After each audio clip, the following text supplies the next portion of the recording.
L'histoire commence avec deux lycéens, la présidente du conseil des élèves, Suzune Inukami, et son vice-président, Kazuki Ryuzen, marchant dans les couloirs de l'école. Divers élèves les admirent et imaginent ce que ce serait si Suzune et Kazuki sortaient ensemble. Pendant ce temps, notre protagoniste, Usato Ken, un élève ordinaire, est ici et là dans l'école, notant à quel point le monde peut être injuste parfois. Alors que la journée touche à sa fin, il se met soudainement à pleuvoir. Usato retourne à son casier à la recherche de son parapluie pour rentrer chez lui, mais il découvre que quelqu'un l'a probablement volé. En apercevant un autre parapluie, il hésite à l'utiliser, puis décide d'attendre que la pluie cesse. Quelques heures passent, et Usato commence à paniquer en constatant que la pluie ne s'arrête pas. C'est alors que Suzune apparaît et s'étonne de voir qu'il est encore à l'école. En apprenant qu'il n'a pas de parapluie, Usato devient gêné et tente de partir sans protection. Kazuki l'arrête soudainement, lui tendant un parapluie de rechange. Usato est surpris que Kazuki sache qui il est.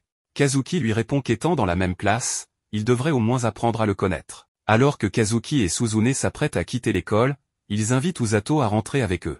Usato est choqué de marcher aux côtés des élèves les plus populaires de l'école. En discutant avec eux, Usato remarque à quel point Kazuki est en réalité gentil, malgré le fait qu'il soit souvent entouré uniquement de filles. Kazuki lui explique qu'il ne fait que leur parler parce qu'elles se regroupent autour de lui. Suzune le taquine en disant qu'il est un solitaire parce que les autres garçons l'évitent par jalousie. Kazuki réplique en soulignant que Suzune est unique, première de la classe, talentueuse en sport, et magnifique. Voyant Suzune et Kazuki se chamailler, Usato se sent plus à l'aise et leur demande s'ils sortent ensemble. Surpris par sa question directe, les deux affirment qu'ils ne sont pas en couple et qu'ils passent simplement beaucoup de temps ensemble à cause de leurs responsabilités au conseil des élèves. Suzune remercie même Usato pour sa franchise, appréciant qu'il leur ait posé la question directement au lieu de spéculer. Changeant de sujet, Suzune demande à Usato s'il a des projets après l'école. Usato répond qu'il n'y a pas encore réfléchi. Kazuki dit la même chose. Suzune avoue ne pas savoir non plus, car tout ce qu'elle entreprend lui semble trop facile. Usato est impressionné par Suzune mais remarque alors que Kazuki agit étrangement.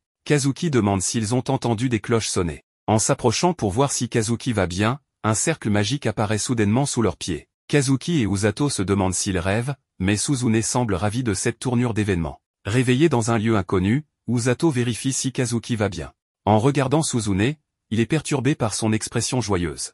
Un roi, assis devant eux, se présente alors comme Lloyd Vulgast Linger, souverain du royaume de Linger. Les trois sont stupéfaits, n'ayant jamais vu de roi aussi traditionnel. Suzune devient de plus en plus excité. Le roi explique qu'il recherche des héros, car 2 ans auparavant, le roi démon a attaqué leur royaume. Même s'ils ont réussi à repousser l'attaque, le roi craint que les démons ne reviennent, plus puissants. Il avoue avoir utilisé un sort interdit pour les invoquer. Kazuki, furieux, exige qu'on les renvoie dans leur monde, mais le roi révèle que l'invocation ne fonctionne que dans un seul sens. En colère, Kazuki menace les chevaliers du roi. Usato tente de le calmer, sachant qu'il risque la mort s'il se rebelle. Le roi s'agenouille alors devant eux, promettant de chercher un moyen de les renvoyer. Suzune lui demande pourquoi ils ont été choisis. Welsi, l'assistante du roi, intervient, le sort cible des personnes accomplies. Ceux qui ont été choisis entendent une cloche avant d'être invoqués. Usato avoue ne pas avoir entendu de cloche et se demande s'il a été entraîné par erreur. Conduit dans une autre pièce, Welsi utilise un orbe de cristal pour mesurer leur capacité. Kazuki et Usato discutent. Kazuki s'excuse de l'avoir entraîné là-dedans, mais Usato le rassure. Kazuki le félicite pour son calme. Welsi demande à Suzune de poser sa main sur l'orbe. Celui-ci brille d'un jaune vif, elle a une affinité avec la foudre. Ensuite, Kazuki fait briller l'orbe d'une lumière blanche, rare et puissante contre les démons. Enfin, Usato pose sa main et l'orbe émet une étrange lumière verte émeraude. Suzune et Kazuki trouvent cela magnifique, mais Welsi semble terrifiée. Elle ramène Usato dans la salle du trône et annonce au roi que Suzune et Kazuki sont très puissants. Elle ajoute que l'orbe a viré au vert pour Usato. Le roi panique, cherchant un endroit sûr pour lui, de peur qu'une certaine personne ne découvre la nouvelle. Juste à ce moment, les portes s'ouvrent avec fracas. Rose, capitaine de l'équipe de sauvetage du royaume, entre. Le roi, surpris de la voir, rappelle qu'elle devait prendre un jour de repos. Mais Rose répond qu'elle ne prend jamais de congé car elle sert le roi. Elle s'arrête devant Usato et demande s'il est un héros. Le roi intervient rapidement pour dire qu'il est un simple humain. Rose se présente et part saluer les vrais héros dans l'autre pièce. Le roi pousse un soupir de soulagement. Mais Usato laisse échapper que son affinité est la couleur verte. Rose, qui n'était pas encore partie, se retourne immédiatement. Le roi ordonne à Welsi d'éloigner Usato au plus vite. Welsi lance un sort d'eau pour le téléporter. Malheureusement, Rose le rattrape en un instant, brise le sort et l'assomme. Rose annonce qu'elle va entraîner Usato personnellement. Le roi proteste, disant qu'Usato a été entraîné là-dedans contre son gré. Suzune et Kazuki s'inquiètent en apprenant qu'Usato a été emmené par Rose dans son centre d'entraînement spécial. Suzune demande ce qu'il y a de si grave à se faire entraîner, mais Welsi répond que les méthodes de Rose sont loin d'être normales. On retrouve Usato lorsqu'il reprend conscience. Il apprend qu'il possède une affinité rare, la magie de soin. Rose fait alors entrer plusieurs hommes imposants, qui se présentent comme Tong, Mil, Alec, Gomul et Gur. Usato est clairement intimidé par leur aura masculine. Rose frappe Tong d'un coup de pied et ordonne aux hommes d'être moins intimidants. Elle explique que ce ne sont pas des soigneurs, mais qu'il y en a 2 autres dans l'équipe. Comme personne ne peut l'entraîner, elle s'en chargera personnellement. Elle ordonne à Tong de partager une chambre avec Usato cette nuit-là. Ne pouvant refuser, Usato est résigné. Les 5 hommes lui disent qu'il est fichu, car il devra s'entraîner avec la terrible capitaine Rose. Usato conclut qu'il ferait mieux de se reposer, redoutant ce qui l'attend dès le lendemain. Le lendemain matin, Usato se réveille en espérant que tout cela n'était qu'un rêve. Mais il est forcé d'accepter la réalité. Alors que Tong dort encore, Alec fait irruption dans la chambre d'Usato pour lui annoncer qu'il a de la visite. Heureux de voir Suzune et Kazuki, Usato cache mal son appréhension à l'idée de s'entraîner avec Rose, n'ayant entendu que des choses terrifiantes à son sujet de la part des autres hommes. Pour l'encourager, Suzune lui dit qu'elle le soutiendra pendant que Kazuki et elle commencent également leur propre entraînement. Cela motive Usato à travailler dur pour pouvoir se battre un jour à leur côté. Voyant Usato aussi déterminé, Kazuki lui aussi affirme qu'il va s'entraîner sérieusement, puis il s'en va avec Suzune. Usato regarde ses seuls amis s'éloigner. C'est alors que Rose apparaît et lui demande si les héros sont partis. Terrorisé, Usato la salue formellement et répond à sa question. Rose lui dit alors qu'il peut faire ce qu'il veut tant qu'il reste concentré pendant l'entraînement. Elle lui remet un journal pour qu'il y consigne ses progrès chaque jour, expliquant que cela l'aidera à suivre son évolution. L'entraînement commence après le petit déjeuner. Pour son premier jour, Usato trouve l'exercice facile. On lui demande simplement de ressentir le flux de mana en lui. Ensuite, Rose lui remet un livre à lire. Usato lui répond qu'il ne connaît pas la langue de ce monde. Mais à sa grande surprise, dès qu'il ouvre le livre, il comprend tout. Rose lui explique que tous les héros ont naturellement la capacité de lire et écrire dans la langue de ce monde. Elle lui montre ensuite une image du royaume de Lingé, voisin direct du territoire des démons. C'est pourquoi leur royaume est toujours la première cible lors des attaques. Pour ses devoirs, Rose lui demande d'étudier ce livre, qui contient tout ce qu'il faut savoir sur les nations, les races et les démons de ce monde. Le deuxième jour, Usato est contraint de courir toute la journée pour améliorer sa condition physique. Le troisième jour, Rose intensifie l'effort, il doit courir jusqu'à l'épuisement. Lorsqu'il trébuche à cause de la fatigue, elle utilise un sort de soin pour guérir ses jambes et lui dit qu'il devra courir sans jamais s'arrêter, car elle guérira chaque douleur. Usato, agacé, préfère consigner ça dans son journal plutôt que de se plaindre à voix haute. Le jour suivant, on le voit courir aux côtés des autres hommes, mais tous le dépassent facilement. Rose se moque gentiment de lui pour sa lenteur, et Usato préfère encore une fois l'écrire dans son journal. Aux jours 5 et 6, il continue à courir toute la journée, même sous la pluie. Un moment, après avoir trébuché encore, il est furieux de ce qu'il subit. Mais il remarque alors une lumière verte émanant de ses paumes. Au 7e jour, Usato est frappé toute la journée par Rose. Il se demande si elle a pu lire son journal, mais il se rassure en se disant qu'il l'a écrit dans une autre langue. Le même entraînement brutal se répète les jours suivants. Il parvient finalement à manifester 2 lumières vertes de soin dans ses mains, et la douleur disparaît immédiatement. Au 10e jour, Usato réalise qu'il peut invoquer sa magie de soin à volonté, ce qui lui permet de courir sans ressentir de fatigue. Alors qu'il s'inquiète de perdre son temps, il entend Rose crier de lui ajouter des tours de piste. Il contient sa colère et s'exécute. Au 11e jour, Rose lui fait faire des pompes. Tandis qu'il alterne entre pompes et soins, elle lui explique que dans une bataille, courir vers ses alliés et fuir ses ennemis est le rôle le plus crucial d'un soigneur. Les 2 jours suivants, Usato court le matin et fait des pompes le soir. Il est étonné de sentir son corps plus léger, mais Rose ajoute alors des poids pour augmenter la résistance. Un jour, en allant chercher son déjeuner, Usato découvre que Tong a volé et mangé son repas. Il le poursuit pour se venger, se demandant si tout cela fait aussi partie du plan de Rose. Une semaine plus tard, Kazuki, Suzune et d'autres viennent rendre visite à Usato. En arrivant, ils sont choqués de le voir s'entraîner avec un bloc de béton, et Rose assise dessus. Forcé de faire des pompes avec elle sur le dos, Usato, pour éviter qu'elle ne le taquine, lui demande d'ajouter plus de poids. Grâce à sa magie, il parvient à faire des pompes avec 2 blocs, impressionnant Rose, qui le trouve plus résistant qu'elle ne l'imaginait. Voyant les muscles d'Usato se développer à vue d'œil, Suzune et Kazuki sont impressionnés. Mais voyant Rose le torturer, Siglis, un chevalier royal, intervient et saisit Rose, exigeant qu'elle cesse cet entraînement. Rose lui lance un regard noir et affirme que chacun a sa méthode d'entraînement. Elle ajoute qu'Usato est spécial, qu'elle veut en faire son bras droit, et qu'elle admire sa volonté de ne jamais abandonner malgré l'adversité. Souhaitant discuter seule avec Siglis, Rose demande à Usato d'aller déjeuner avec Suzune, Kazuki et la princesse Celia. Durant ce pique-nique, Usato apprend que Siglis est le chevalier le plus fort du royaume et qu'il enseigne l'escrime à Kazuki et Suzune, pendant que Welsi leur apprend la magie. En contraste, l'entraînement brutal d'Usato semble inhumain. La princesse s'excuse de ne pas s'être présentée plus tôt. Elle se nomme Celia Vulgaste Linger, fille du roi. Elle invite Usato à se détendre, puis partage une tarte aux pommes que tous apprécient. Kazuki demande à Usato si son entraînement est aussi dur que ce qu'ils ont vu. Il est surpris d'apprendre que ce jour-là était en réalité l'un des plus faciles. Kazuki raconte que lui et Suzune apprennent l'épée et la magie, une formation bien différente de celle d'Usato. En tendant la main vers une autre part de tarte, Suzune ne peut s'empêcher d'admirer les abdos d'Usato. Kazuki, un peu embarrassé, compatit à ce qu'il traverse. Mais Usato les rassure, il s'est habitué à cet environnement brutal. Au départ, il voulait fuir, mais avec le temps, il s'est adapté et s'y sent mieux.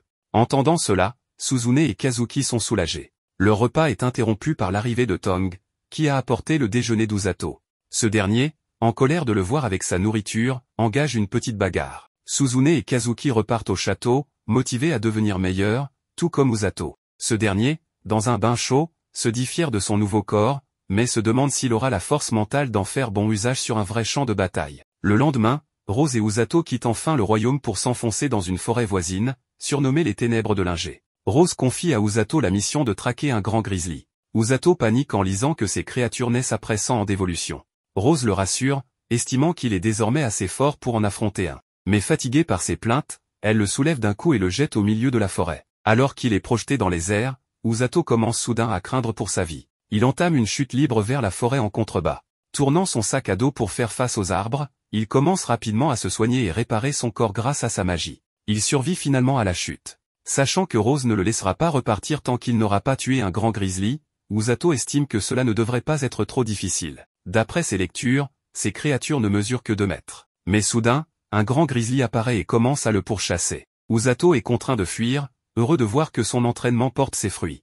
Malheureusement, le grizzly parvient à le suivre. Usato tente de se retourner pour l'affronter, mais il aperçoit alors 2 autres grizzlies bleus qui viennent en aide au grand grizzly. Il conclut qu'il vaut mieux continuer à courir. Espérant trouver une échappatoire, il entend de l'eau tout près. Traversant une clairière, il saute dans une cascade, ce qui pousse les grizzlies à abandonner la poursuite. Le soleil se couche. Usato fait sécher ses vêtements tout en examinant les provisions que Rose lui a préparées, en la traitant mentalement de brute. Il comprend qu'il devra s'habituer à cette vie. Il marque ainsi le premier jour de sa survie et s'endort sous des feuilles. Le lendemain matin, Usato ajoute un trait à son décompte de jours dans la forêt. Il commence à explorer et chercher les traces des grizzlies. Après avoir trouvé des marques de griffes, il entend un bruissement dans un buisson.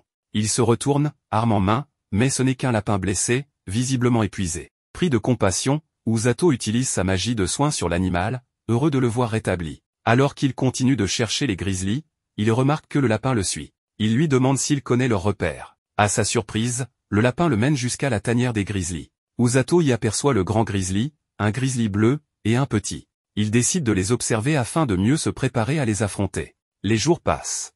Usato continue de surveiller les grizzlies tout en allant chercher de l'eau à la rivière, se méfiant de sa qualité. À force d'observer les grizzlies interagir, il commence à les apprécier. Le lapin vient encore lui rendre visite de temps en temps. Malheureusement, après avoir bu trop d'eau non filtrée, Usato se rend compte qu'il a été empoisonné. Sa magie de soin n'arrive pas à apaiser la douleur. Heureusement, le lapin revient et le guide vers une source d'eau potable. Mais alors qu'il s'apprête à le remercier, il remarque un comportement étrange chez l'animal. Le suivant jusqu'à un arbre, Usato scrute la zone et aperçoit un énorme serpent rôdant dans la forêt. Il est choqué, il n'a jamais lu quoi que ce soit sur un serpent aussi grand. 4 jours passent encore. Usato développe de plus en plus d'empathie pour les grizzlies. Mais il sait qu'il ne peut pas rester dans la forêt éternellement. Il décide qu'il tuera le grand grizzly le lendemain. Le jour venu, il trouve agaçant qu'il se mette à pleuvoir. Le lapin tire sur sa jambe, comme s'il voulait l'empêcher de sortir. Usato pense que le lapin veut juste lui éviter d'être mouillé. Il attend donc la fin de la pluie avant de se mettre en route, avec le lapin à ses côtés. Usato repère enfin l'endroit, mais il est choqué, le grand grizzly et le grizzly bleu ont été massacrés. En voyant les traces de morsures sur leur corps, Usato en déduit que c'est l'œuvre du serpent. Les corps étant encore là, il suppose que le serpent les a tués pour le plaisir. C'est alors qu'il aperçoit le petit grizzly bleu qui sort de sa cachette entre des rochers, visiblement terrifié. Il se dirige vers les cadavres de ses parents. Usato, touché, dit qu'il déteste ceux qui font pleurer les autres et promet de venger le petit grizzly. Pendant ce temps, Kazuki et Suzune cherchent à rendre visite à Usato, mais apprennent qu'il est porté disparu depuis 10 jours avec Rose. Kazuki s'inquiète, mais Suzune reste confiante, si Rose est avec lui, tout ira bien. Usato, de son côté, taille une lance dans une branche et se prépare. Il demande au lapin de le mener jusqu'au serpent. Le lapin s'exécute et bondit à travers la forêt. En arrivant à l'endroit, Usato découvre que le petit grizzly a tenté de se venger et est blessé. Usato court pour détourner l'attention du serpent. Il est surpris par sa vitesse et esquive de justesse sa morsure. Profitant d'une ouverture, Usato transperce l'un des yeux du serpent avec sa lance de bois. Utilisant sa magie de soin pour se préparer au prochain coup, il est projeté sur le côté. Il sort sa dague et court vers l'angle mort du serpent. Mais celui-ci anticipe son attaque et parvient à le mordre aux bras armés. Usato, furieux, active sa magie, serre sa dague et la plante profondément dans la gueule du serpent. Le serpent, hurlant de douleur, relâche sa prise. Alors qu'Usato recule pour évaluer la situation, il réalise qu'il a été empoisonné. Mais grâce à l'expérience acquise en buvant l'eau contaminée, il sait maintenant comment neutraliser le poison en soignant son corps de l'intérieur. Il fonce de nouveau sur le serpent. Celui-ci s'apprête à le frapper de sa queue, mais le petit grizzly bleu intervient et encaisse le coup, permettant à Usato de grimper sur le serpent. Atteignant la tête, Usato assène un coup de poing puissant, puis enfonce son épée dans son crâne avant de s'effondrer au sol. Le petit grizzly s'approche de lui. Usato le remercie d'être en vie, mais il lutte encore contre le poison du serpent. Paralysé et incapable de bouger, il regarde avec horreur le serpent se redresser lentement, la gueule grande ouverte. N'ayant plus d'option, Usato appelle Rose à l'aide. Celle-ci arrive alors en triomphe et tue le serpent d'un puissant coup de pied. Soulagée qu'elle soit arrivée à temps, Rose révèle que le lapin qui a aidé Usato est en réalité son animal de compagnie,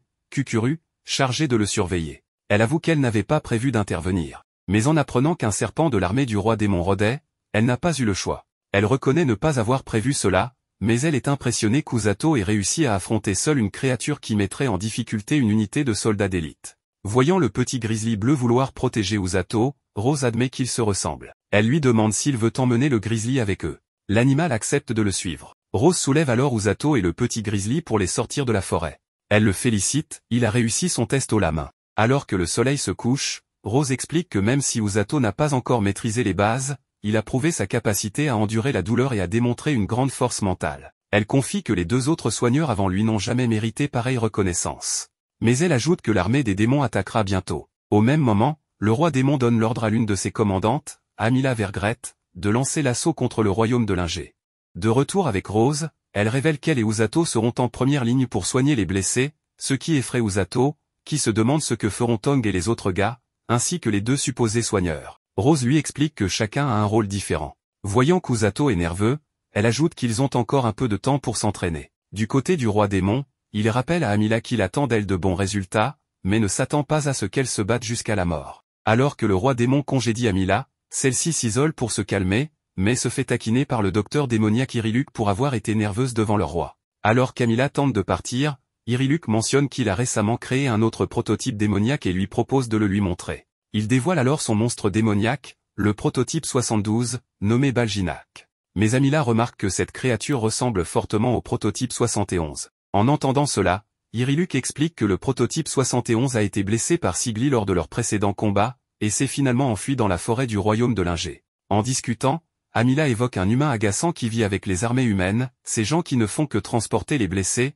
qu'elle appelle des kidnappeurs, et leur chef, Rose, qu'Amila reconnaît comme une combattante puissante. Jurant de rendre son maître fier, Amila est rappelée à son devoir de dirigeante, elle ne peut pas se battre elle-même. Elle révèle alors qu'elle enverra le mage immortel des ténèbres, le chevalier noir. Pendant ce temps, Usato est heureux de dormir dans un vrai lit, même de retrouver les ronflements de Tong. Il se rend au réfectoire et apporte des fruits à son nouvel animal de compagnie, le grizzly, lui tendant une pomme que celui-ci dévore avec plaisir. Voyant son grizzly apprécié, Usato croque à son tour une pomme, mais se la fait voler par l'animal. Ravi de voir que son compagnon est heureux, Usato aperçoit Kukuru, toujours en colère d'avoir été démasquée comme espionne de Rose. Touché par son comportement adorable, il ne peut s'empêcher de lui donner un morceau de fruit, tout comme au grizzly qui en redemande. Usato murmure alors le nom de son grizzly, Blurining. Ce nom attire l'attention de Rose, intriguée par son origine. Usato explique qu'il a combiné les mots Blue et Grizzly pour obtenir Blurine. Cependant, Blurine mord accidentellement la main d'Usato.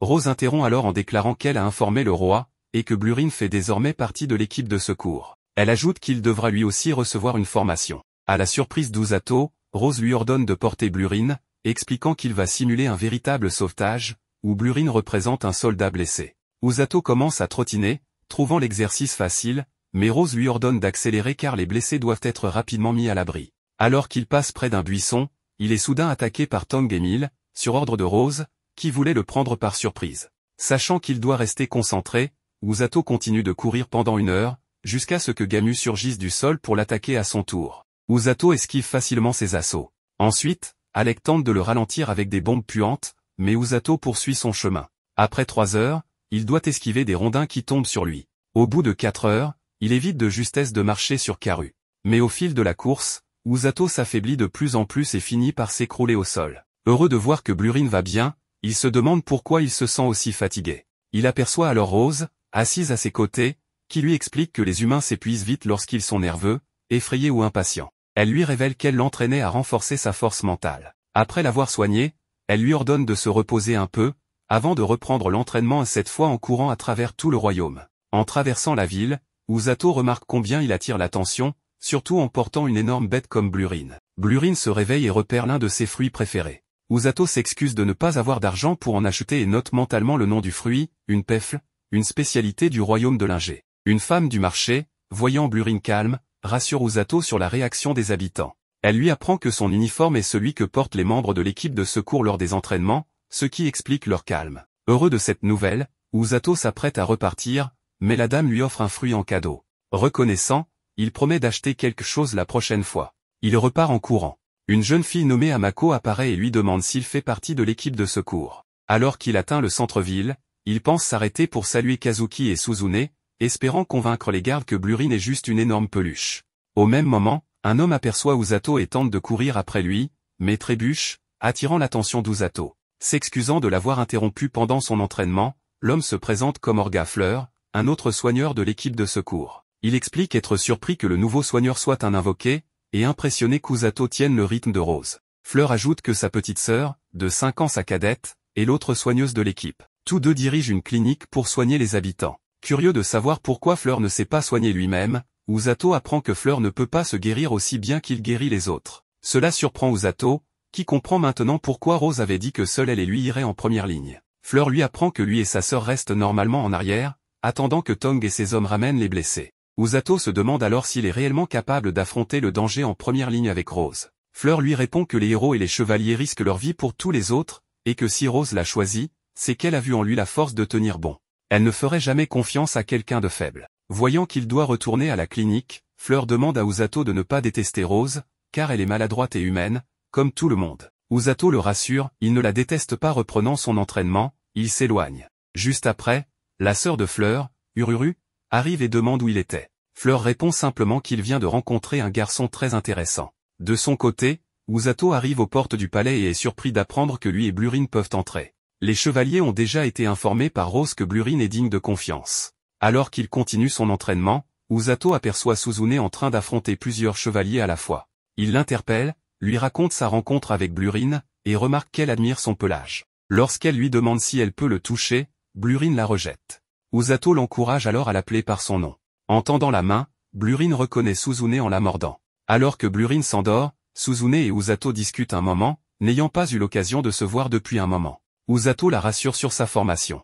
En voyant les mains calleuses de Suzune, il se précipite pour les soigner. Gênée par ce contact, elle se demande s'il est venu exprès pour la voir. Usato répond qu'il voulait aussi voir Kazuki. Elle lui apprend que Kazuki est actuellement en plein entraînement. Kazuki, Sigli et plusieurs autres hommes s'entraînent pour acquérir de l'expérience contre les monstres. Kazuki confie avoir appris que les armées du roi démon vont bientôt attaquer. Mais Sigli affirme que l'arrivée des héros a redonné confiance aux chevaliers humains, qui se battent désormais pour leur royaume. Conscient qu'il doit devenir plus fort, Kazuki et les autres aperçoivent soudain une meute de loups pourpres, alors ils brandissent leurs lames. Pendant ce temps, Suzune dit à Usato qu'elle s'entraînera à son tour après Kazuki. Elle boude un peu lorsqu'Usato ne semble pas s'inquiéter pour elle. Il lui souhaite bonne chance, puis repart chez lui en traversant la ville au coucher du soleil. Alors qu'il met Blurine au lit, Usato aperçoit Rose, les yeux tournés vers la lune. Il va la rejoindre pour discuter, lui avouant qu'il a peur de mourir. Mais il affirme aussi avoir le courage de se battre en première ligne, si cela lui permet de sauver Kazuki, Suzune et les autres hommes qui risquent leur vie pour les protéger.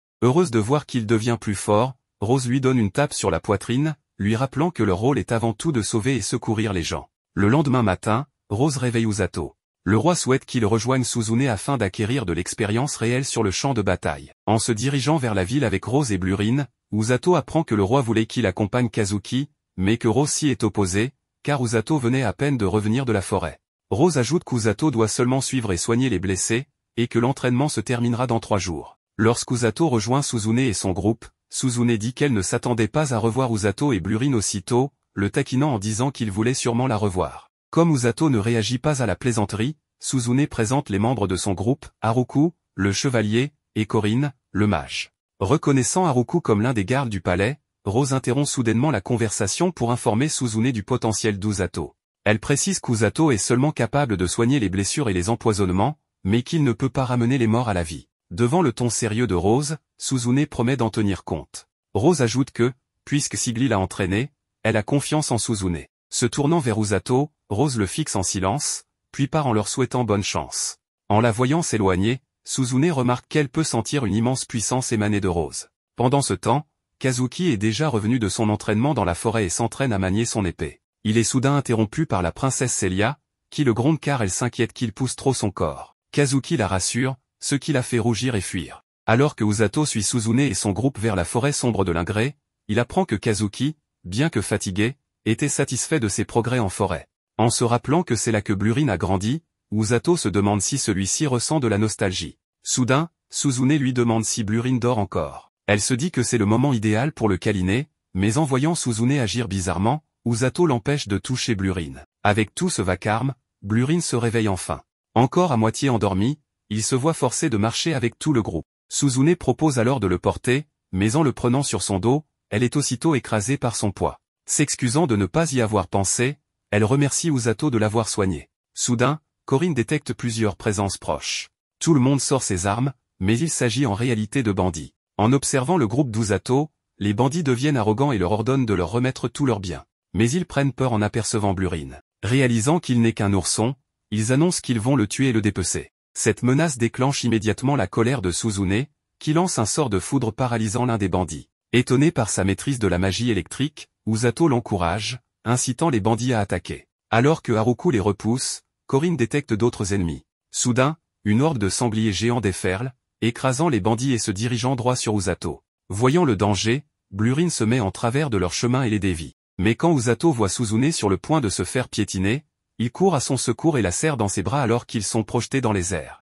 Pendant leur chute à travers la forêt, Usato renforce son corps avec de la magie de soin pour amortir l'impact. Ils finissent par tomber dans une rivière. Réalisant que cette rivière mène à une cascade, la même qu'il avait utilisée pour fuir les grizzlies, Usato dit à Suzune de retenir sa respiration.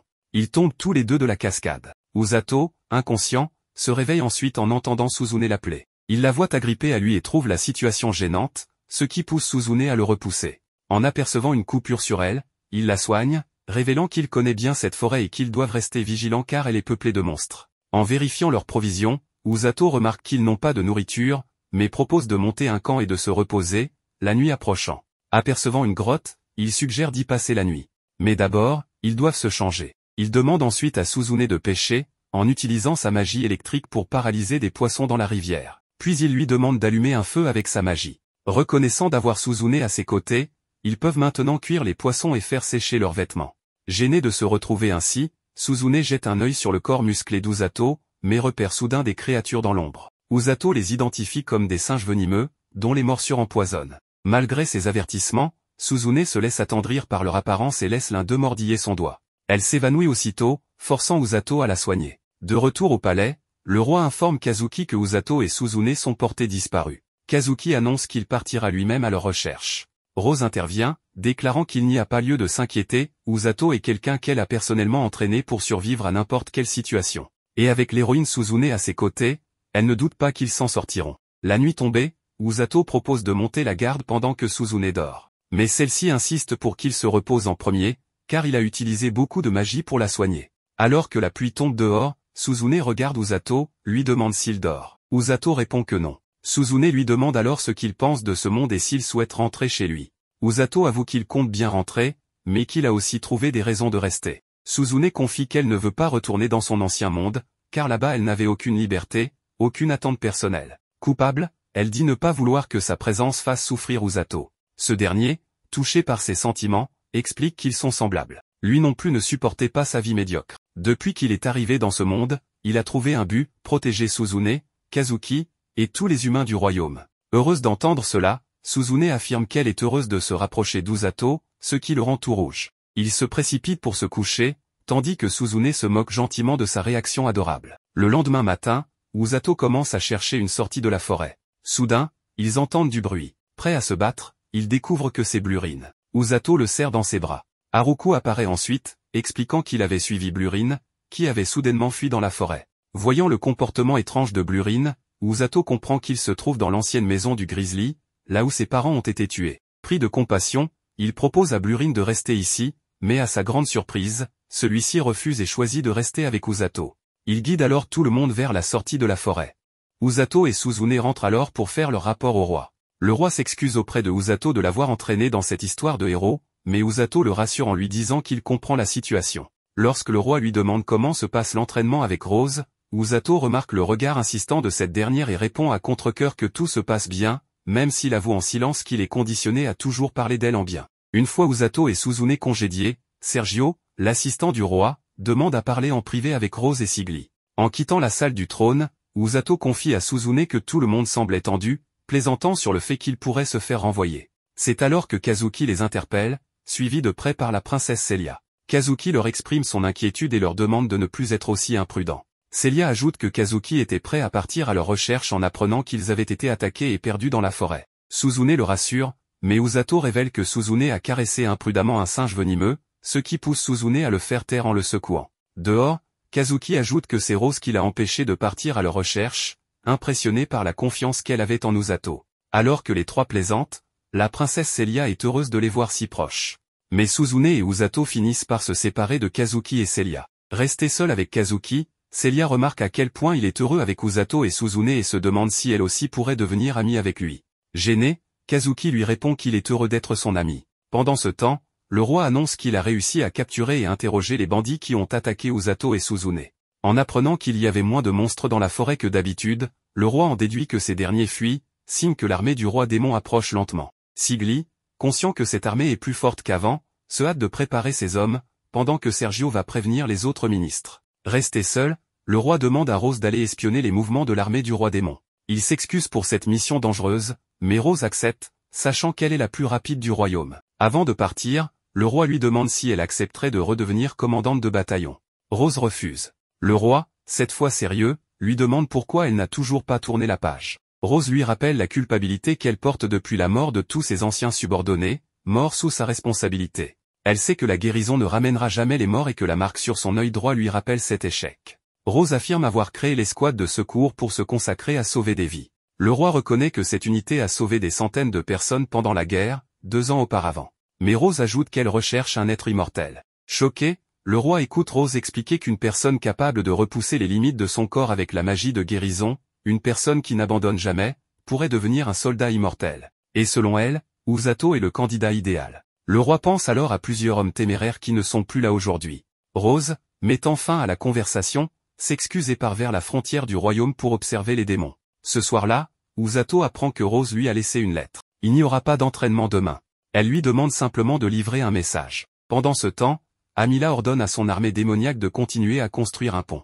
Enthousiasmée, elle se fait réprimander par le chevalier noir, qui lui demande de se calmer. Amila, agacée, lui rappelle qu'elle est sa supérieure, mais le chevalier lui rétorque qu'ils étaient au même rang il n'y a pas si longtemps. Refusant de se faire commander, il s'en va, lui demandant de le prévenir quand le pont sera terminé. C'est alors que Iriluk apparaît, proposant son aide. Mais Amila lui assure que le pont sera terminé dans quelques heures et que le siège sur le royaume de Lingé pourra commencer. On lui signale alors qu'un éclaireur a été repéré. En riant, Amila se réjouit, le pont sera terminé avant même que le roi ne soit averti. Mais soudain, un tronc géant s'écrase sur le pont et le détruit. Amila comprend aussitôt que l'éclaireur est Rose. Se remémorant l'époque où Rose s'est blessée à l'œil, Amila la voit s'éloigner rapidement. Rose constate que les démons progressent plus vite que prévu, mais qu'en détruisant le pont, ils ont gagné un peu de temps. Le lendemain, Usato erre dans la ville à la recherche de la personne à qui il doit remettre la lettre. Il se perd un peu et est observé par plusieurs villageois. En s'arrêtant chez la vieille dame du stand de fruits, celle-ci lui demande où est Blurine. Usato lui demande s'il peut acheter un panier de pef et repasser plus tard. Alors qu'il s'éloigne, Hamako l'observe en cachette. Arrivé à destination, Usato tombe sur Ururu, qui le reconnaît grâce à son frère Fleur. Elle accueille Usato à leur clinique. En apprenant qu'il a 17 ans, elle lui dit qu'elle est plus âgée d'1 an et lui demande s'il veut voir Fleur. En observant Fleur soigner un patient, Usato est impressionné par la douceur et l'efficacité de sa magie. Fleur remercie Usato d'avoir transmis le message de Rose. Tandis que Usato met Ururu au courant des dernières nouvelles, Fleur lit la lettre, devenant peu à peu inquiet, bien qu'il garde un sourire de façade. Ururu raconte alors qu'elle et Fleur ont été les premiers soigneurs que Rose a recrutés pour former l'escouade de secours. Mais aucun des deux n'a réussi à suivre le rythme de Rose, qu'il trouvait effrayante. Selon Ururu, Rose semblait désespérée. Heureusement, depuis l'arrivée de Usato, Rose semble plus heureuse. Un homme appelle alors Fleur, 3 personnes sont blessées. Usato, Ururu et Fleur courent sur les lieux. Fleur, épuisée, demande à chacun de s'occuper d'un blessé. Voyant un homme grièvement touché, Usato doute de pouvoir le soigner. Fleur lui demande de rester calme, ce qui permet à Usato de canaliser sa magie et de guérir la blessure. De retour à la clinique, Fleur félicite Usato pour sa progression et lui propose de revenir aider plus souvent. Après le départ de Usato, Fleur révèle que la lettre les convoque à la guerre. Usato n'ayant aucune expérience au combat, ce sera à eux de lui transmettre la confiance nécessaire pour évoluer. Usato, récupérant son panier de fruits chez la vieille dame, commence à grignoter lorsqu'Ako court vers lui. Pensant qu'elle est perdue, il l'interpelle. Mais la petite fille lui dit qu'il est l'élu, projetant dans son esprit une vision effrayante de Suzune et Kazuki en train de se faire massacrer, avant de s'enfuir. Le lendemain, on voit Fleur et Ururu assises parmi les chariots, placés très loin du royaume. Tong réitère qu'il vaut mieux rester éloigné du champ de bataille lorsque les démons attaqueront, car Ururu et Fleur doivent rester indemnes pour pouvoir soigner. Pendant que Rose et Usato sont dans le chariot, Rose révèle que les démons sont techniquement des demi-humains, avec des cornes tordues particulières sur la tête. En plus de cela, les démons sont naturellement plus forts physiquement et possèdent une plus grande capacité magique que les humains. Cela s'applique à toute la race démoniaque. En vérifiant si Usato a peur, celui-ci réplique simplement que Rose est clairement plus effrayante que les démons. Rose admet qu'Usato a beaucoup évolué depuis le gamin peureux qu'elle avait rencontré, mais Usato lui reproche de l'avoir fait passer par l'enfer, voulant juste lui prouver qu'elle avait tort depuis le début. Remarquant que Rose agit différemment, on voit que Rose pense encore à ses anciens camarades tombés au combat. Flashback au jour où Rose a pris le poste de commandante de bataillon des Chevaliers de Linger. Le roi déclare qu'il y a eu des apparitions de démons près des plaines, et qu'il compte poster des gardes dans cette zone au cas où des ennemis passeraient. Il laisse les détails aux officiers supérieurs, tout en leur demandant de rester prudents et de ne pas sous-estimer les démons. Cela pousse Rose et Sigly à discuter des prochaines actions des démons. Quand Sigly lui demande son avis sur les motivations des démons, Rose tente d'esquiver la question. Sigly exprime ses soupçons que les démons prévoient une invasion. Puis, en partant rassembler ses hommes, Rose commente que Sigly est toujours trop sérieux, se demandant si elle ne devrait pas aussi préparer son escouade. À ce moment, une petite fille aux cheveux violets essaie de suivre Rose, l'appelant, mais se fait frapper pour être agaçante. Tandis que Rose continue à marcher, la fille aux cheveux violets demande si les démons envahiront vraiment leur royaume. Rose la punit pour avoir écouté sa conversation. La fille, Hall, se fait sermonner par Rose pour ne pas avoir joué son rôle correctement. Elle retourne à leur base, où Hall affirme avec confiance qu'elles vaincront les démons si le moment vient. Rose lui demande de ne pas être aussi arrogante, mais Hall rappelle qu'elle a été entraînée physiquement par Rose. Cela ne fait qu'inciter Rose à la punir davantage avec plus d'entraînement. De retour à la maison, elle salue les autres membres de l'escouade, et Rose annonce qu'elle va s'entraîner avec eux aujourd'hui. Immédiatement, tous se tournent vers Hall pour lui demander ce qu'elle a bien pu dire à Rose pour déclencher une telle punition. Tentant d'apaiser les tensions, Hall dit qu'ils doivent devenir plus forts ensemble, mais cela ne suffit pas à éviter qu'on la punisse. Une semaine plus tard, le roi s'entretient en privé avec Rose, révélant que les démons ont commencé à attaquer les monstres autour du royaume, en utilisant un groupe de démons hautement qualifiés. Trouvant suspect que les démons agissent aussi méthodiquement, le roi demande à Rose d'enquêter sur la situation, lui donnant l'autorisation d'utiliser tous les moyens nécessaires pour revenir saine et sauve. Ce soir-là, Rose informe son escouade qu'ils vont enquêter sur la zone des attaques de démons dès le lendemain matin. L'un des membres lui demande combien d'ennemis il pourrait rencontrer. Rose estime qu'il ne devrait pas y avoir plus de 30 démons. Voyant que son groupe commence à s'inquiéter, Hall tente de les encourager, mais les membres la blâment pour les avoir poussés à s'entraîner avec Rose. Alors que Hall et son groupe combattent, Rose ordonne à son animal de compagnie, Ururu, de rester à la maison, craignant que les démons ne le prennent pour cible en premier. Sachant que tout le monde est nerveux, Rose annonce qu'elle participera personnellement à la mission, ce qui rassure le groupe, car elle est très compétente en combat et en soins. Tout le monde prêt, ils traversent la forêt à cheval toute la journée et ne s'arrêtent que pour monter le camp. N'ayant encore rien découvert, ils prévoient de se diriger plus à l'ouest le lendemain. Cependant, comme la zone est dangereuse, ils doivent laisser leurs chevaux derrière. Plusieurs membres s'inquiètent de leur précipitation, mais Hall, sérieuse, affirme qu'elle sent quelque chose vers l'ouest, ce qui pousse tout le monde à lui faire confiance et à la suivre. Le soir, alors que tout le monde dort, Hall reste près du feu. Rose lui ordonne de se reposer, proposant de monter la garde en premier. Après quelques minutes, Rose révèle qu'Elsecole est éveillée, ce qui choque cette dernière par les sens aiguisés de Rose. Assise près du feu, Hall demande à Rose pourquoi elle a été choisie comme commandante adjointe, alors qu'elle se considère très moyenne comparée aux autres. Se demandant pourquoi Hall pose ces questions maintenant, celle-ci explique que son rôle consiste surtout à rédiger des rapports et réapprovisionner l'équipement. Rose réplique que c'est un rôle important, et qu'elle le gère très bien. Rose dit à Hall que sa promotion en tant que capitaine approche à grands pas, mais Hall a peur de ne pas être à la hauteur. Rose répond qu'Hall est plus capable qu'elle ne le croit. Hall admet être têtu, changeant rarement d'avis une fois décidé. Rose dit qu'elle le sait. Hall raconte qu'elle se disputait souvent avec ses supérieurs en tant que jeune chevalier, mais qu'elle était toujours capable d'assumer ses propos. Un jour, elle a rencontré Rose et s'est fait complètement battre. Depuis, elle s'est entraînée sous sa direction, déterminée à la vaincre un jour. Rose se remémore leurs entraînements, et Hall affirme que Rose est la seule à ne jamais l'avoir abandonnée, contrairement à d'autres mentors lassés de son comportement. Hall avoue que Rose est la seule à l'avoir comprise, et refuse donc que qui que ce soit d'autre devienne capitaine à sa place. Rose, touchée par sa détermination, lui donne une pichenette pour avoir été aussi sérieuse, lui rappelant qu'elle a été choisie pour une bonne raison.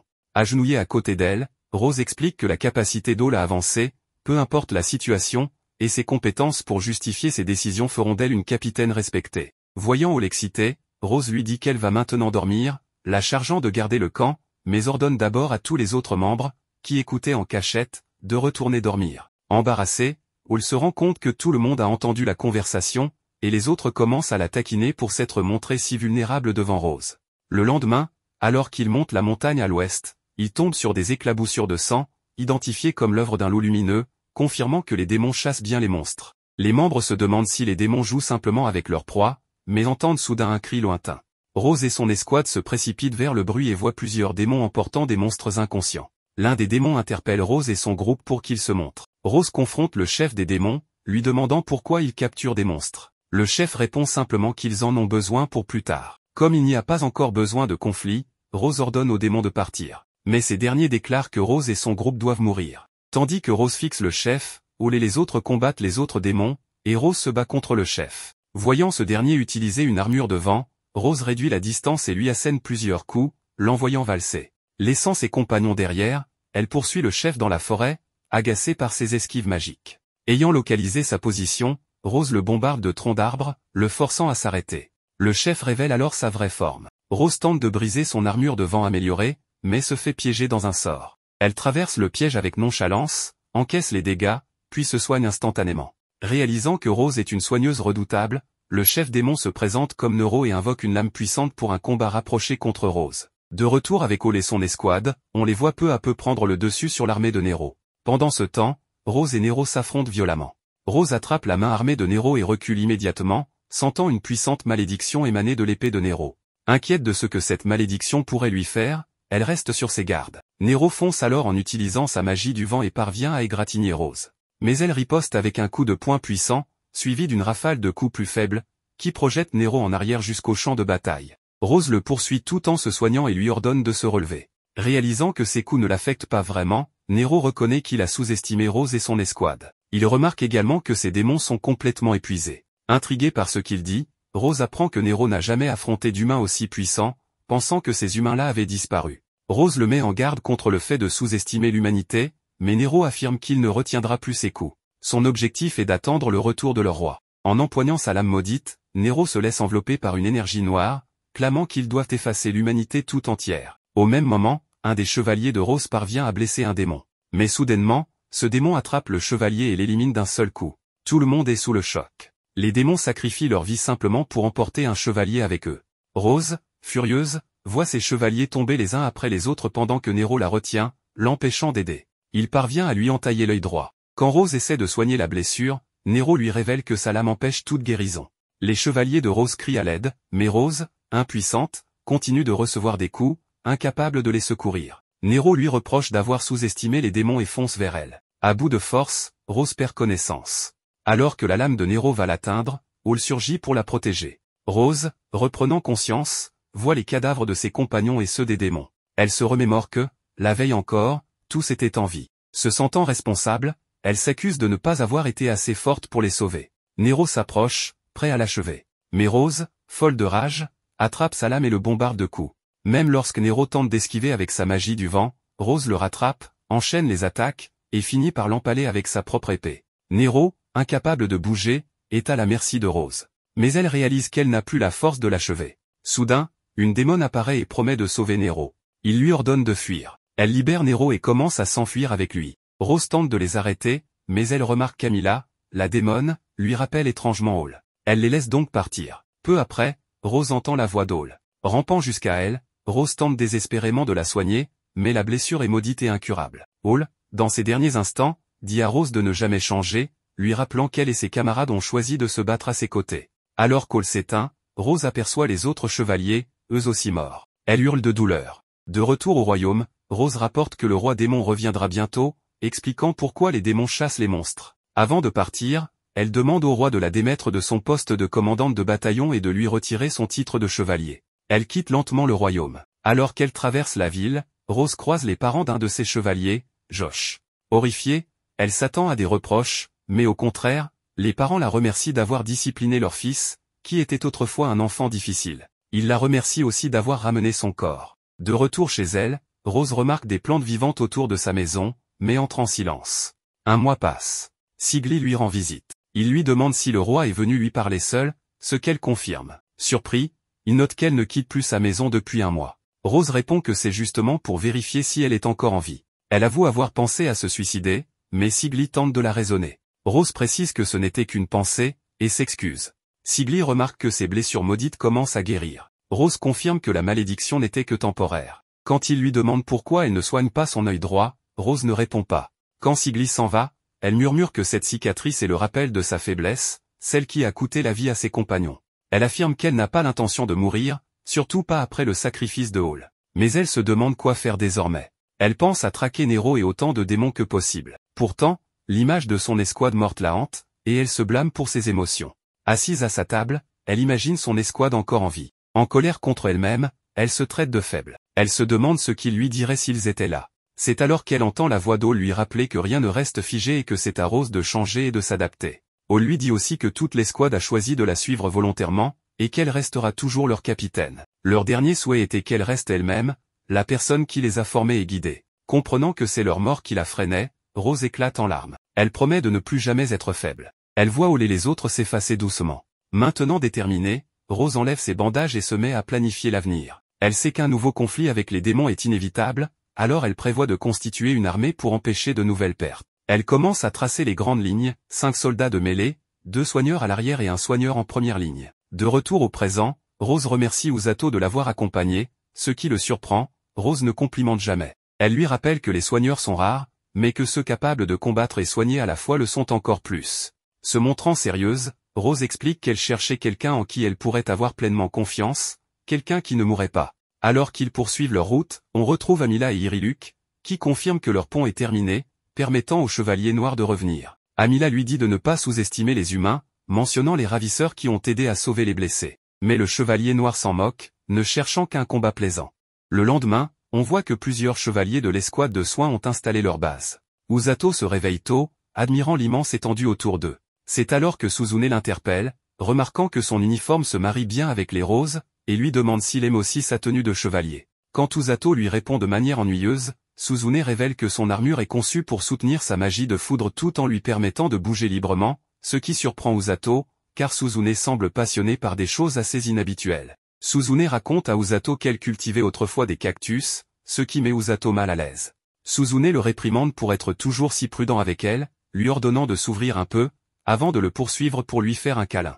Usato appelle Kazuki à l'aide en pleurant, surpris de voir que Kazuki est bien là et retient Suzune. Elle demande à Kazuki de les laisser tranquilles, mais celui-ci lui annonce que Sigly veut leur parler. Les trois conviennent de se retrouver plus tard. En saluant Sigly, Kazuki et Suzune apprennent que les démons vont bientôt arriver. Lorsqu'ils apparaîtront, leurs forces lanceront une attaque magique préventive pour permettre à Suzune et Kazuki de charger avec leurs chevaliers et tenter d'atteindre le commandant démon.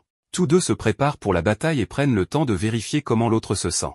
Kazuki remarque que Suzune essayait de se distraire en passant du temps avec Usato. Suzune le félicite d'avoir compris si vite, avouant qu'elle est un peu nerveuse mais aussi très excitée. Kazuki est surpris par son changement. Suzune promet de lui raconter sa relation avec Usato s'ils reviennent sains et saufs. Soudain, tous deux sentent une puissante aura au loin et voient des centaines de démons approcher rapidement. Les mages et les héros tirent des projectiles sur l'armée démoniaque, mais celle-ci disparaît soudain, révélant qu'il s'agissait d'une illusion. La véritable armée attaque par le flanc. Kazuki et Suzune s'élancent à leur rencontre. On voit Rose donner ses ordres, les chevaliers en noir, Tong, Alec, Mil, Gomul et Gur, doivent ramener les blessés et surtout rester en vie. Les guérisseurs en gris, Orga et Ururu, doivent rester au camp pour soigner les blessés, avec Haruku pour les protéger, et fuir si nécessaire. Enfin, Rose et Usato resteront au camp et ne bougeront que si les blessés sont trop nombreux à ramener. Alors que tout le monde se prépare, Ururu rappelle à Usato de prendre soin de ses amis mais surtout de lui-même. À ce moment-là, Tong revient avec 2 blessés. Usato a du mal à les soigner quand il entend qu'un immense serpent fait partie de l'armée du roi démon, mais il décide de se concentrer sur sa tâche pour l'instant. Sur le champ de bataille, le serpent démoniaque ravage les humains tandis que le chevalier noir observe de loin, se demandant s'il est nécessaire qu'il intervienne. Un soldat parvient à le surprendre et le transperce, mais le soldat s'effondre soudain en se vidant de son sang. Le chevalier noir retire l'épée et sa blessure guérit aussitôt. Alors que le soldat rampe pour tenter de prévenir les siens, le chevalier noir s'avance pour le faire taire, mais aperçoit des bombes fumigènes juste au moment où le soldat est sauvé par des ravisseurs. Le chevalier noir rit, ravi que les choses deviennent intéressantes, et se dirige vers les éclairs de foudre. On voit alors Gur revenir avec un soldat blessé, et Rose dit à Usato qu'il est temps d'y aller. Elle est heureuse de voir qu'il se concentre sur sa survie et remercie Haruku pour sa garde. Tous deux foncent vers le champ de bataille. Rose lui raconte qu'un blessé a parlé d'un chevalier noir à la magie puissante, ce qui rappelle à Usato le chevalier qu'il avait vu dans sa vision du futur. Voyant qu'il s'arrête net, Rose lui demande s'il est capable de tuer. Nerveux, Usato dit qu'il ne fera que soigner, pas tuer. Rose le traite d'idiot et lui confie une technique spéciale en cas de danger. Usato la remercie. Rose lui dit qu'ils vont se séparer. Usato traverse le champ de bataille, terrifié par les cadavres, et aperçoit un soldat sur le point d'être tué. Il se précipite pour le récupérer, esquivant de justesse la hache d'un démon, tout en le soignant. Pendant ce temps, Rose s'enfuit avec plusieurs blessés. Usato conseille au soldat guéri de se replier s'il ne veut plus se battre. Ailleurs, Suzune tue des démons sans sourciller, tout en demandant aux blessés de se retirer pour se faire soigner. Elle ressent tout de même de la culpabilité pour tous ces morts. Kazuki vient la voir, et elle lui adresse un sourire. Tous deux constatent la présence du serpent sur le champ de bataille mais doivent d'abord trouver le chef démon. Soudain, le chevalier noir apparaît, narguant les humains et poussant certains soldats à l'attaquer. Kazuki et Suzune trouvent étrange qu'il se laisse transpercer. Puis son corps se transforme et il massacre les soldats. Furieux, Kazuki lance un sort de lumière, mais Suzune l'empêche de le toucher directement. Le sort frappe l'épaule du chevalier, qui se régénère aussitôt. Suzune déduit que sa magie reflète les attaques, et Kazuki ressent soudain une douleur à l'épaule, confirmant que tout dégât infligé à l'armure du chevalier noir se reflète. Le chevalier noir est impressionné par la rapidité de déduction de Suzune et demande au héros de ne pas fuir. Pendant ce temps, Usato s'écroule soudain, se rappelant sa vision où Kazuki et Suzune mouraient. La douleur de la vision le perturbe, et il craint qu'il leur arrive quelque chose. Fuyant plusieurs démons, il trébuche, mais un soldat qu'il avait sauvé abat le démon. Usato lui demande où sont les héros, et en apprenant qu'ils sont en première ligne, il s'élance plus profondément dans le champ de bataille. Pendant ce temps, le chevalier noir a envoyé ses hommes occuper les soldats humains, ne laissant que Kazuki et Suzune face à lui. Tous deux redoutent son armure. Suzune chuchote qu'elle veut tester une théorie, intriguant le chevalier noir. Kazuki est d'abord contre, mais elle lui rappelle qu'ils veulent faire grandir Usato. Le chevalier noir crée alors des fils magiques pour les attaquer, que les deux esquivent. Suzune lance un sort de foudre pour détruire les fils et utilise la fumée pour couper la cape du chevalier, pendant que Kazuki lui entaille le visage. Malheureusement, le chevalier noir reflète immédiatement la blessure. Suzune révèle alors qu'elle pensait qu'il ne pouvait refléter que ce qu'il voyait. Elle remarque que les dégâts dans son dos ne sont pas reflétés et demande à Kazuki de tenter à nouveau leur plan. Le chevalier noir crée plus de fils, Kazuki le distrait pendant que Suzune accélère avec sa magie de foudre. Comprenant le plan, Kazuki concentre un puissant sort de lumière qui aveugle le chevalier noir, permettant à Suzune de lui transpercer le cou. Elle confirme qu'il ne peut refléter que les attaques dont il est conscient. Kazuki bondit pour l'achever. Mais le chevalier noir reflète le coup de Suzune, la faisant basculer, et en profite pour transpercer Kazuki en même temps. Le chevalier noir révèle que son pouvoir de réflexion n'est pas automatique, il avait volontairement ignoré les attaques dans son dos pour attirer les héros à portée. Il déclare qu'il est imbattable, tandis que Kazuki et Suzune s'effondrent, ensanglantés. Alors qu'Usato se précipite vers la ligne de front, on revient en arrière à l'époque de l'école. Kazuki félicite Suzune d'avoir changé cette école, mais Suzune le remercie pour tous ses efforts. Kazuki la félicite pour avoir impressionné tous les professeurs, mais Suzune cache ses véritables sentiments, murmurant que tellement de gens comptent sur elle et attendent d'elle de grandes choses. Ce même jour, Suzune avait croisé Usato, et ensemble, ils furent invoqués dans un autre monde. Suzune était heureuse d'avoir commencé une nouvelle vie, mais encore plus impressionnée de voir qu'Usato savait déjà ce qu'il devait faire dans ce nouveau monde. Elle était reconnaissante qu'il n'ait aucune attente et qu'il l'accepte telle qu'elle est vraiment.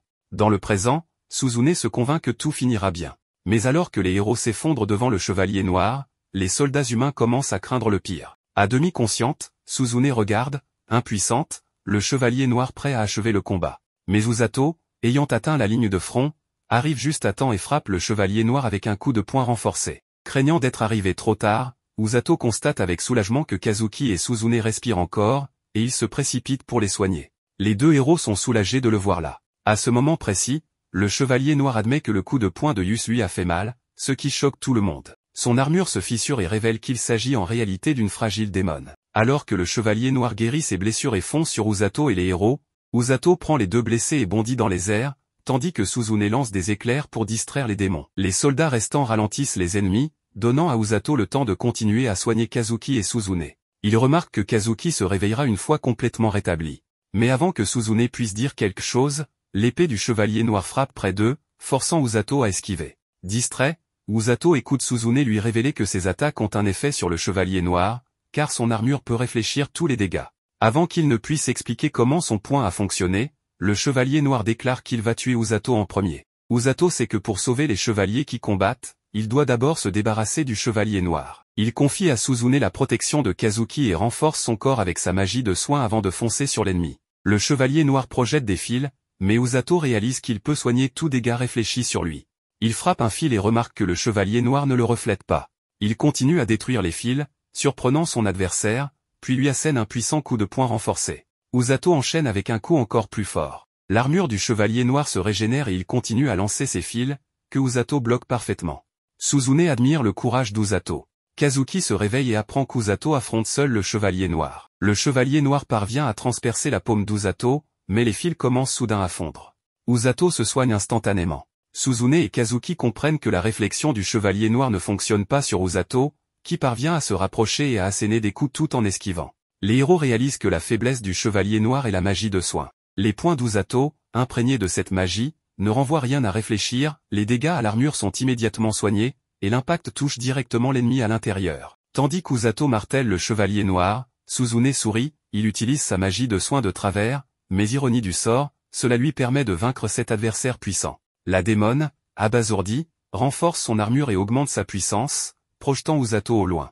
Il est heureux de voir que Kazuki et Suzune vont bien désormais et les rassure, il va mettre fin à ce combat. Le chevalier noir enflamme son épée, et Usato enflamme son poing de magie de soin. Les deux foncent l'un vers l'autre. Le poing d'Usato rencontre la lame, il y injecte encore plus de magie de soin, brisant l'épée et portant le coup final. Au loin, Rose entend le coup de poing d'Usato. Sa magie de soin se répand à travers l'armure, effaçant complètement celle-ci et révélant la jeune démone. Usato proclame que son poing est le coup de soin ultime. La démone est attachée et Usato soigne les soldats humains. Ceux-ci rapportent que les démons restants ont fui après avoir vu leur chef vaincu. Suzune remercie Usato d'avoir sauvé tout le monde et le taquine pour avoir donné un nom à son poing. Usato révèle que Rose lui a appris à imprégner ses coups de magie de soin, ce qui fait ressentir l'impact sans infliger de dégâts permanents. Alors que Suzune le remercie encore, Kazuki signale que le serpent démoniaque est toujours en liberté, et tout le monde repart l'affronter. Avant qu'Usato ne puisse les rejoindre, Rose le retient et lui demande d'expliquer ce qui s'est passé. Surprise de voir qu'une frêle démone était le chevalier noir, elle est impressionnée qu'Usato ait géré la situation et lui ordonne de rentrer à la base avec elle, le champ de bataille étant désormais stable. Usato court aux côtés de Rose, qui le félicite discrètement d'être encore en vie. Pendant ce temps, Amila apprend la défaite du chevalier noir, sous le choc. Découvrant qu'il existe un autre soigneur formé par Rose, elle ordonne à Iriluk de rappeler son serpent et de battre en retraite. Iriluk accepte à contre-cœur, faute de soigneurs de leur côté. À la base, Usato rejoint les autres pour soigner les blessés. Soudain, une énorme explosion éclate dans le ciel. Kazuki et Suzune ont enfin vaincu le serpent, et Rose confirme que les démons battent en retraite. Elle estime qu'il serait insensé de les poursuivre, car leur nombre dépasse celui des humains. Pour l'instant, ils doivent se reposer et se préparer pour la suite. Alors que Rose se précipite vers un autre blessé, elle félicite Usato pour avoir sauvé les héros, avouant qu'elle-même ne serait pas arrivée à temps. C'est grâce à lui que la bataille n'a pas duré trop longtemps, évitant des morts inutiles. Un grand sourire aux lèvres, Rose le remercie officiellement pour ses efforts, tirant des larmes à Usato, heureux de voir que son travail porte ses fruits. Rose le taquine pour son côté enfantin. Usato admet qu'il avait peur de voir autant de morts, mais il sait que rencontrer Rose a été la meilleure chose qui lui soit arrivée dans ce monde. Rose lui confie qu'elle a connu de nombreux chevaliers qui ne sont plus là, mais elle est heureuse qu'Usato soit toujours à ses côtés. Débordant d'émotion, Usato s'effondre dans ses bras, complètement vidé de son mana et de son énergie.